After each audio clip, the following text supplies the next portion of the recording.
হোটেলৰ কোঠাই সৰ্বনাশ কৰিব পাৰে আপোনাৰ জীৱন। হোটেলৰ কোঠাত ভৰি দিয়াৰ পূৰ্বে মন কৰিব এইকেইটা কথা। কেনেদৰে পৰীক্ষা কৰিব আপুনি হোটেলৰ কোঠা? সাধাৰণতে অৱসৰ বিনোদন বা নিজৰ কামৰ বাবে বাহিৰলৈ যাবলগীয়া হয়।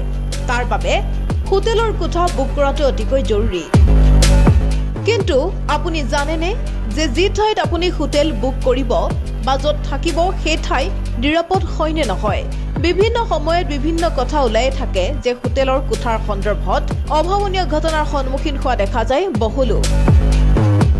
বহু সময়ত হোটেলৰ কোঠাত থকা গোপন কেমেৰাৰ জৰিয়তে হোটেলত থকা ব্যক্তিজনৰ গোপন মুহূৰ্তৰ বন্দী হোৱাৰ কথাও প্ৰায়ে জনা যায়। এজন ব্যক্তিয়ে হোটেলৰ কোঠাত প্ৰৱেশ কৰাৰ লগে লগে কেতবোৰ কথাৰ প্ৰতি গুৰুত্ব দিব লাগে, যিয়ে ব্যক্তিজনক সুৰক্ষিত হোৱাত সহায় কৰিব।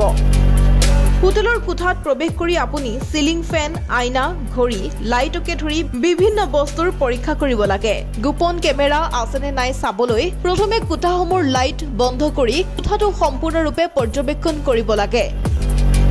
ভালদৰে পৰীক্ষা কৰিলে গোপন কেমেৰাৰ LED লাইট জ্বলা দেখা পাব। কাপোৰৰ হেঙাৰসমূহো ভালদৰে চাব লাগে। কাপোৰৰ হেঙাৰতো গোপন কেমেৰা ৰাখিব পাৰে।